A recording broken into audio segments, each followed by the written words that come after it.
Salut tout le monde. Ouais, l'affaire elle s'en va en Belgique.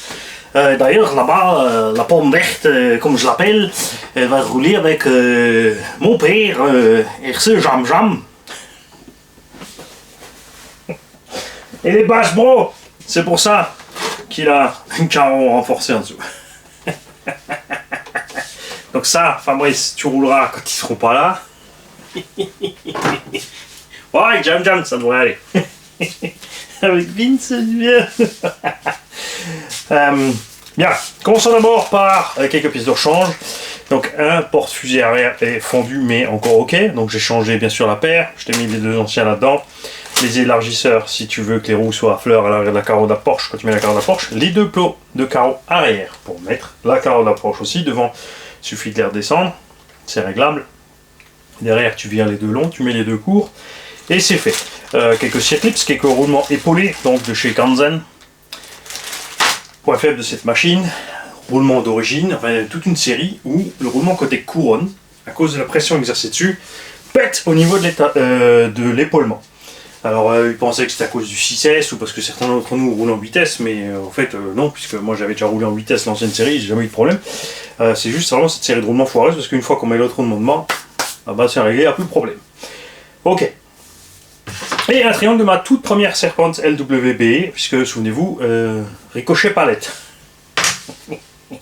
Tu as dessus des S4 qui ont juste servi une fois, donc quand le soleil chauffe bien sur le tarmac bien noir, ça ira bien. Et un jeu de S1. Pas de t'en faire, c'est pas parce que les rainures sont au bout que le pneu est au bout. Ça tiendra encore un moment. Tu mettras bien sûr ces deux là à l'arrière, ces deux devant. Tu devrais être pas mal. Si la température chute. Tu as une radio Optima C3P qui est entièrement réglée. Tu as un deuxième récepteur avec la boîte d'origine et la notice. Tu as un chargeur Gensace IMARS avec câble de charge et tout ce qu'il faut aussi. Bien évidemment, tu vais te mettre ça de côté. Parce qu'après, il reste à faire le pocket. Tu as 4 lipos Gensace Bashing 5060C, donc qui sont pas vieilles. Je les ai achetés cette année, on les a unboxés cette année. Moi j'aime bien repérer tout connement comme ça en fait, une paire qui a un scotch rouge, une paire qui a un scotch vert, une paire qui a un scotch orange, une paire qui a un scotch bleu, etc. Comme ça moi justement je repère. La carreau renforcée, tu y remettras un petit coup de jeune, le sticker, un petit coup de nettoyage si tu as envie. Hein, si c'est pour jouer à pouce-pouce, je pense que tu n'auras pas besoin.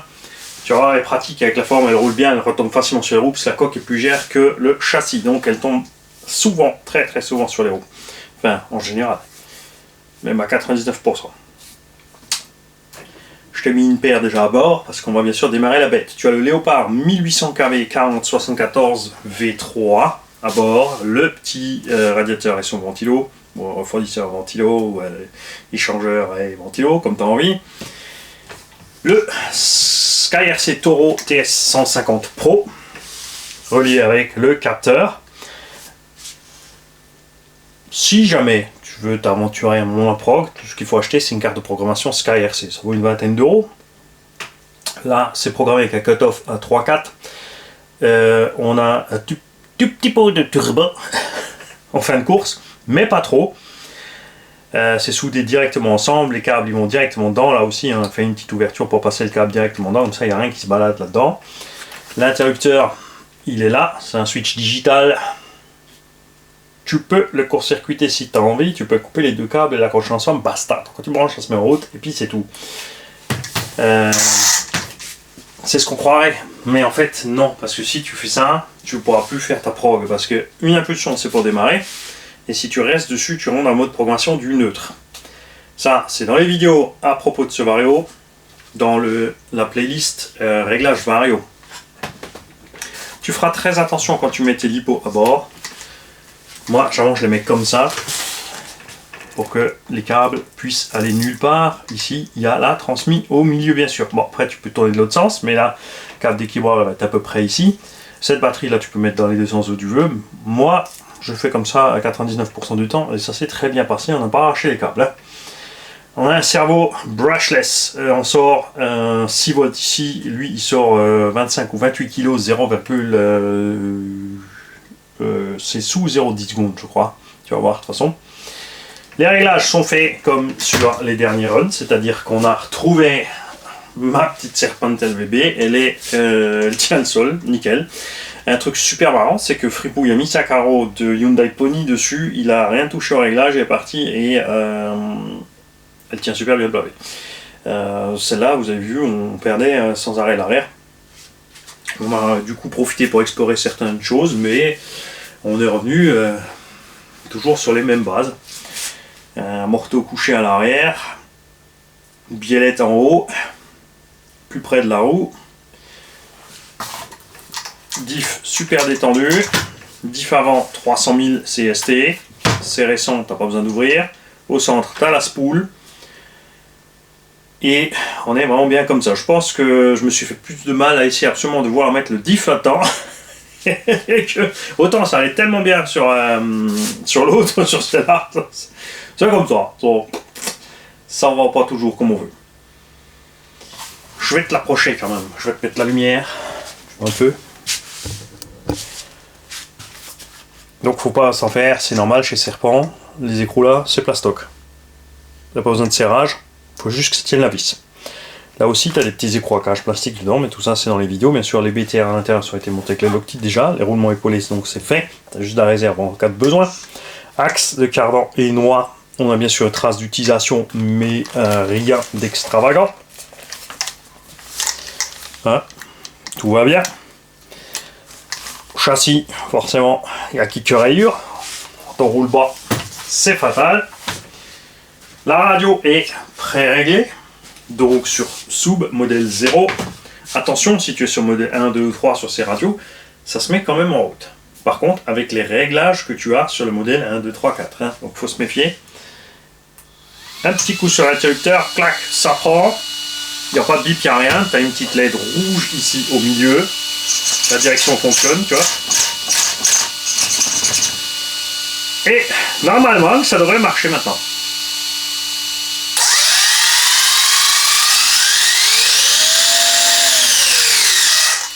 Frein en douceur.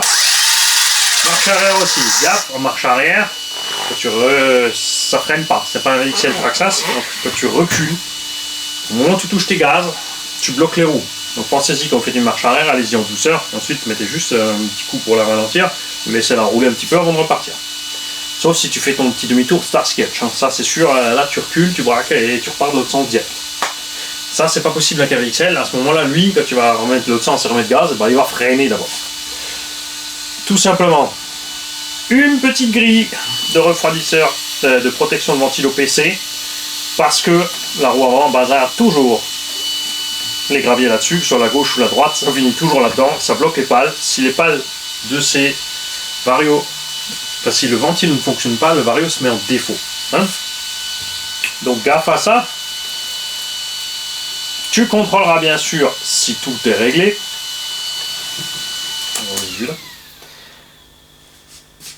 Je vais te faire un joli colis, n'est-ce pas? Bien protéger tout ça.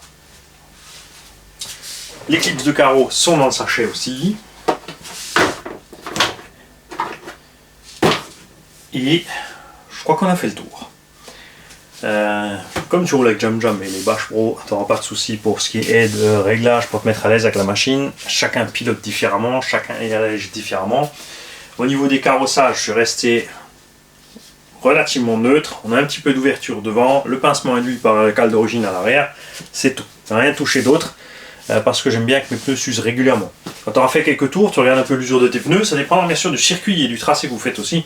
On a toujours tendance, des fois on fait plus de virages à gauche qu'à droite, donc on a toujours une roue sur la machine qui s'use plus que les autres parce que c'est toujours celle qui est le plus en appui. Soit sur l'arrière droit ou l'arrière gauche, ou s'il y a beaucoup de virages serrés, ça va être une intérieure avant gauche ou droite. À toi de voir ce qu'il te faut.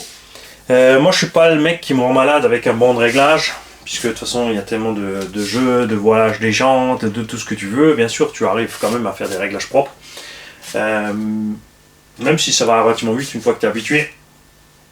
Moi, je règle plus ou moins comme ça. Je fais quelques tours, je check. Si j'ai vraiment un pneu qui se bouffe gravement à droite, à gauche, on rectifie un petit peu, un ou deux coups de clé. On y va comme ça, et quand on arrive à atteindre un bon équilibrage d'usure des pneus, ben, on est content. Et la preuve est là. Ça, c'est un train de pneus qui a tourné au SAM. Les deux pneus côté gauche sont plus usés que les pneus... Non, l'inverse. Les pneus côté droit sont plus usés que les pneus côté gauche. Et l'arrière droite, c'est celui qui morfle le plus. Ou c'est l'arrière gauche. De toute façon, un des deux à l'arrière. Alors que l'autre, regarde, tu vois, il est resté tranquillou. Hein.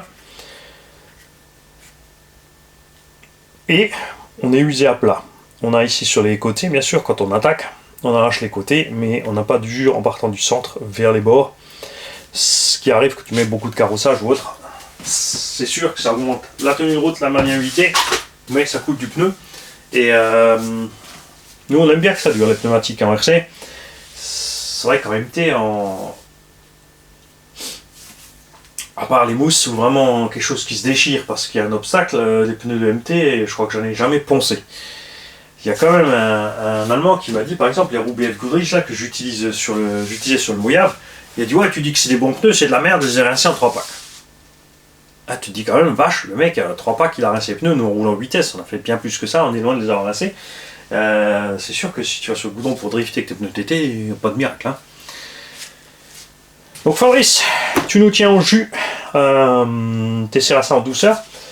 Tu peux régler ici au niveau de la radio. Alors attention, avec cette petite Apsima, il y a un truc que j'ai jamais vraiment aimé, c'est la façon de se promener dans le menu. Tu appuies une fois ici, tu te promènes dans le menu.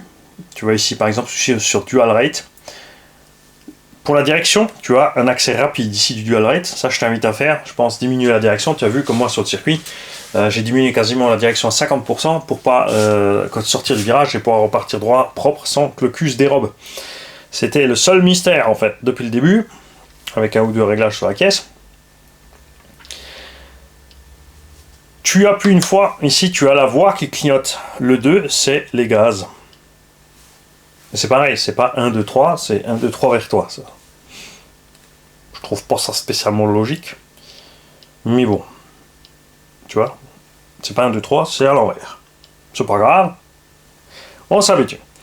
Là, tu appuies sur 7. Si tu veux rentrer dans le réglage, tu modifies ton réglage. Tu vois.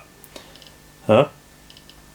Donc là, tu brides tes gaz. Si tu te mets à 50%, tu as 50% du plein gaz, 50% de la marche arrière. Ensuite, il faut rappuyer une fois ici. Et ensuite, seulement, tu peux sortir de là. Si tu veux que ça reste mémorisé, parce qu'il y a des fois tu changes ton réglage et quand tu vas revenir dans ton réglage, enfin une fois que tu as éteint et rallumé ta radio, si tu l'as pas fait comme il faut, et ben ton réglage a sauté. Tu vois, on est bien resté à 100%, il y a bon. Donc gaffe à ça. Le nom tu changes là, tu fais comme tu veux, moi je t'écris soupe pour que tu t'en sortes. L'inversion des gaz et de la direction en cas de besoin, modification, ou si tu as un deuxième véhicule puis c'est un deuxième récepteur, il faudra peut-être inverser les voies. Le PA, c'est l'Endpoint Adjustment. Mais regarde, là, tu vois, par exemple, voilà, regarde, là, ça c'est, tu vois, regarde cette saloperie. La direction, on est bon. Maintenant, je vais passer en voie 2, et regarde ça. On est à 90%.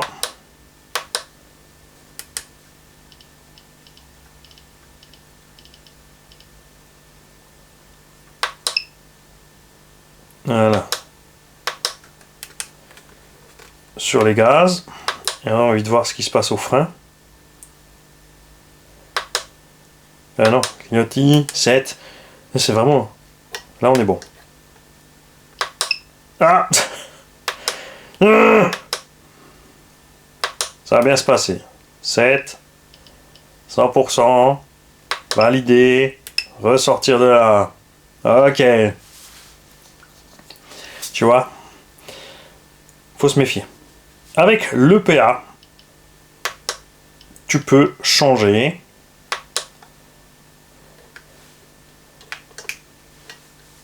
la butée uniquement des gaz. Le dual rate diminue toute ta voie des gaz et frein, alors que le PA, lui, va buter les gaz ou buter le frein séparément. c'est pas forcément avant-arrière, faut voir si tu as inversé la voix aussi, il faut pas se mélanger, mais Jam Jam maîtrise la radio Optima, il pourra t'expliquer ça tranquillou. L'ABS, si tu as envie de mettre de l'ABS, de l'expo, par exemple sur les gaz, tu as vu, moi je l'avais utilisé un petit peu sur le circuit, expo de gaz, un petit peu d'expo de direction, pour que tout soit un peu plus doux à piloter. Mais comme d'hab, hein, finalement j'avais 6S, le turbo à fond et tout nouveau, tous mes réglages à donf et juste le pied de plomb, ça allait très bien aussi. J'ai vendu cette Subaru parce que j'ai rentré la Extreme VT2, comme ça je suis super content comme ça avec cette machine. Et j'ai décidé que ne garder que 2 projets de piste. Donc j'ai Extreme VT2. J'avais envie de me faire le délire avec la Caro, je me le suis fait. C'est comme ça. Et je peux utiliser un des tout-terrains en piste en cas de secours, ça fera le deuxième. Il y a un truc qui me démange, mais ouais, j'ai assez à faire. Je crois que je vais rester comme ça pour l'instant. Après, c'est pas exclu bien sûr que la prochaine sortie piste, je rentre commander une caisse. C'est vrai que j'étais bien parti pour la BMT, pour le SAM, mais ouais, comme dit, au bout de quelques fois sur le circuit, voilà. Je vais attendre 6 mois, 8 mois, 1 an avant d'y retourner, comme ça m'amusera à nouveau, mais le tracé fixe comme ça, c'est trop révératif. Quand tu vas rouler qu'un pack ou 2, je comprends, si t'as qu'une batterie ou 2, moi avec toutes les batteries que j'ai, c'est vrai que j'arrive le matin, je roule 5-6 heures d'affilée, et après j'en ai fait pour l'année.